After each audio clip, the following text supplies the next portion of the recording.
विद्यार्थी मित्रांनो, तुम्हीही मिळवू शकता 48,000 रुपयांची स्कॉलरशिप। आता ही 48,000 रुपयांची स्कॉलरशिप नेमकं तुम्ही मिळवू शकता म्हणजे कोण मिळवू शकता आणि त्याच्यासाठी काय काय पात्रता आहे, कोणत्या कोणत्या अटी आहेत, नियम आहेत, ह्या सगळ्या गोष्टींची माहिती ह्या व्हिडिओच्या माध्यमातून मी तुमच्या समोर मांडणार आहे।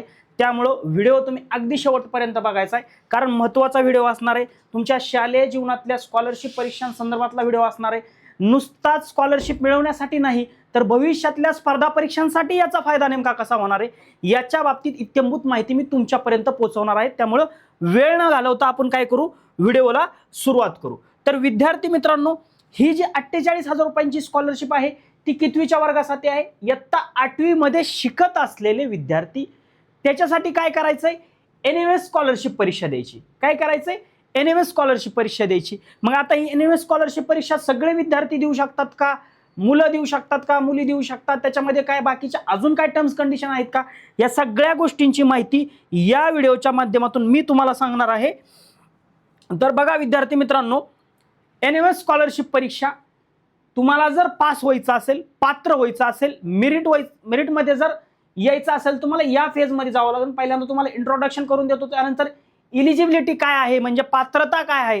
पात्रता दोन प्रकारच्या आहेत। एक शाळांसाठी पात्रता आहे, म्हणजे कोणत्या कोणत्या शाळा ही NMS स्कॉलरशिप परीक्षेमध्ये भाग घेऊ शकतात। दुसरं म्हणजे विद्यार्थ्यांसाठी पात्रता आहेत, कोणते कोणते विद्यार्थी त्यासाठी पात्र असू शकतात, नसतात। ठीक आहे। त्यानंतर अभ्यासक्रम मी तुम्हाला सांगणार आहे, म्हणजे अभ्यास काय करायचा आहे तुम्हाला, एक्झाम पॅटर्न म्हणजे कशा पद्धतीने तुमची एक्झाम होणार आहे, त्याच्या सोबत सोबत क्वालिफिकेशन मार्क्स म्हणजे साधारण तुम्हाला पात्र होण्यासाठी किती मार्क्स लागतील। मेरिटमध्ये येणं वेगळं, पात्र होणं वेगळं। त्यानंतर स्टडी मटेरियल म्हणजे तुम्हाला अभ्यास कुठून करायचा आहे, कसा करायचा आहे। ठीक आहे। तर बघा, पहिल्यांदा इंट्रोडक्शन करून देतो। NMS स्कॉलरशिप योजना ही काय आहे? ही योजना आहे राष्ट्रीय योजना। राष्ट्रीय आर्थिक दुर्बल घटकातील म्हणजे जे जे विद्यार्थी आर्थिक दुर्बल आहेत, परिस्थितीने गरीब आहेत, अशा विद्यार्थ्यांसाठी ही योजना आहे।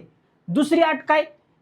इयत्ता 8वीच्या अखेर आर्थिक दुर्बल घटकातील प्रज्ञावान विद्यार्थ्यांचा शोध घेऊन बुद्धिमान विद्यार्थ्यांना सर्वोत्तम शिक्षण मिळण्याच्या दृष्टिकोनातून आर्थिक सहाय्य करणे, विद्यार्थ्यांना उच्च माध्यमिक स्तरापर्यंत शिक्षण घेण्यास मदत करणे।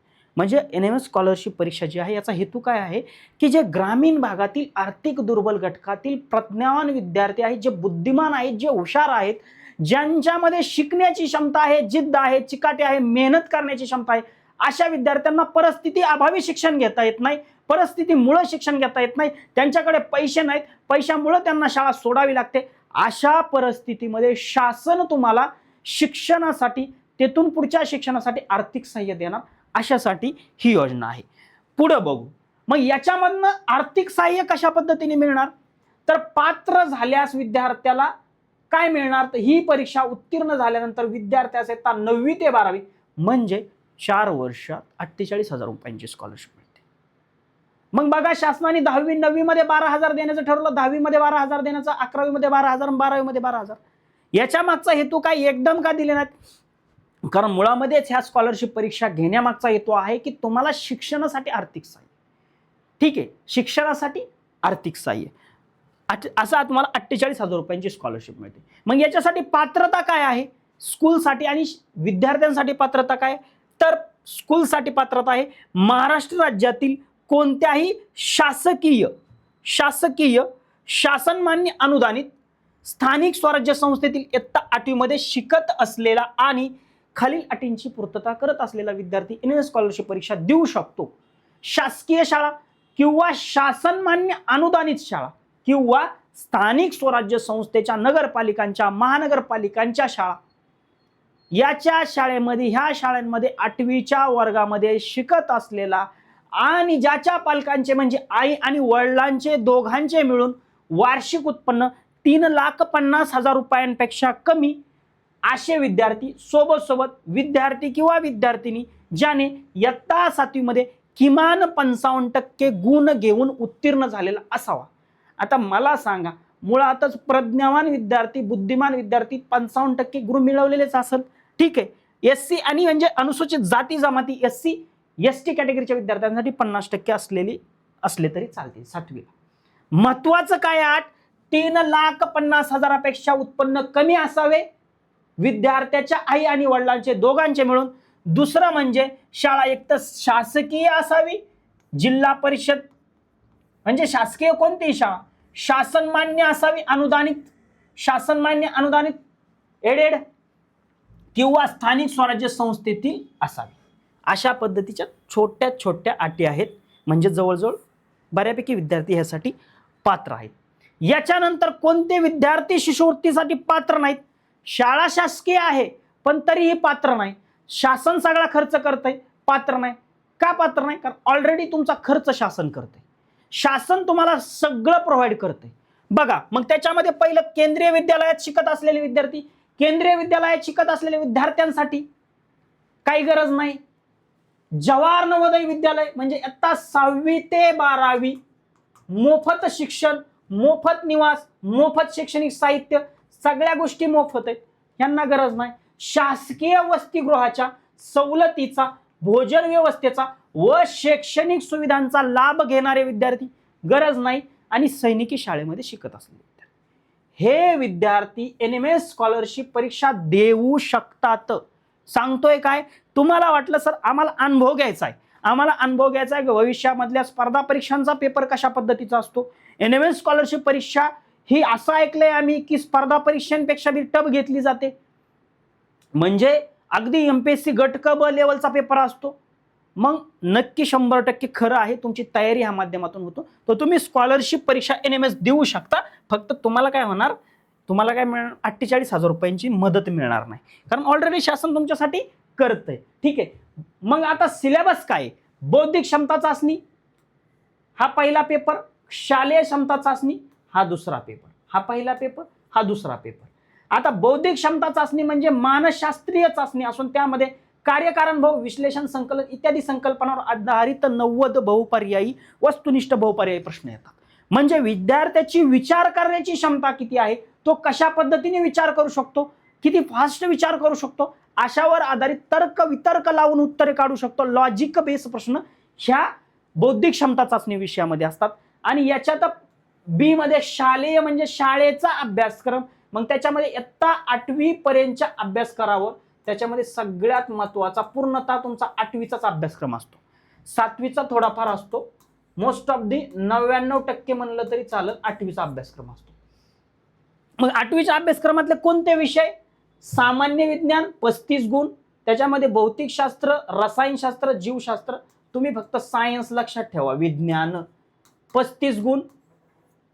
समाजशास्त्रामध्ये इतिहास, भूगोल, नागरिकशास्त्र 35 गुण म्हणजे 70, आणि नागरिकशास्त्राचे म्हणजे गणिताचे 20 गुण, म्हणजे 35 आणि 20 असं 90 प्रश्न, 90 मार्क हे शालेय क्षमता चाचणी ह्या विषयावर आधारित असतात. त्याच्यासोबत त्याच्यानंतर मग सिलेबस झाला. आता काय? Exam pattern. एक्झाम ही 2 फेज, 2 पेपरमध्ये होते. 2 पेपर असतात. पहिला पेपर सांगितला बौद्धिक क्षमता चाचणी, मेंटल ॲबिलिटी टेस्ट. दुसरं शालेय क्षमता चाचणी, स्कॉलॅस्टिक ॲप्टिट्यूड टेस्ट. ठीक आहे, बघा असं. मग याच्यामध्ये 90 प्रश्न, 90 गुण, 90 मिनिटे म्हणजे 1.5 तासाचा वेळ. ठीक आहे. त्यानंतर सेम दुसऱ्या पेपरसाठी 90 प्रश्न, 90 मार्क, 90 गुण आणि 90 मिनिटे वेळ. महत्वाची माहिती, दिव्यांगासाठी दोन्ही पेपरसाठी प्रत्येकी 30 मिनिटं ॲडिशनल असतात. म्हणजे अपंग असाल, दिव्यांग असाल, ठीक आहे, विकलांग असाल तर त्या कंडिशनला तुम्हाला ॲडिशनल 30 मिनिटं एका पेपरसाठी. पण सर्वसामान्यांसाठी, सर्वसामान्य म्हणजे इतर लोकांसाठी 90 प्रश्न, 90 मिनिटं आणि 90 गुणांचा सेपरेट 2 पेपर, म्हणजे मेंटल ॲबिलिटीचा एक पेपर आणि स्कॉलॅस्टिक ॲप्टिट्यूड टेस्टचा एक पेपर. आता क्वालिफिकेशन, जर तुम्हाला याच्यामध्ये पात्र व्हायचं असेल, पास व्हायचं असेल, पास फेल व्हायचं नसेल, तर मिनिमम 40%, किमान 40% गुण तुम्हाला घ्यावं लागतात. कमीत कमी 40% मार्क्स तुम्हाला घ्यावं लागतात, कमीत कमी 40%. मग त्याच्यानंतर मग विद्यार्थी मेरिटमध्ये येऊन तुम्हाला 48,000 रुपयांची स्कॉलरशिप मिळते. आता जर समजा तुम्हाला NMS स्कॉलरशिप परीक्षेची तयारी करायची असेल, NMS स्कॉलरशिप परीक्षेची तयारी करायची असेल, तर पहिलं आत्ताच्या आत्ता काय काम करायचंय, आत्ता ज्या चॅनलवर तुम्ही हा व्हिडिओ बघताय ना, ई सारथी स्कॉलरशिप चॅनल, ह्याला पहिल्यांदा सबस्क्राईब करा. ठीक आहे, बेल आयकॉनवर क्लिक करून ठेवा, म्हणजे तुम्हाला जेवढे काही याच्यामध्ये फ्री रेकॉर्डेड फॉर्मॅटमध्ये लेक्चर जे होतील युट्यूबवरती, याची लिंक मिळेल, याचं नोटिफिकेशन मिळेल, त्याच्यावरनं अभ्यास करता येईल.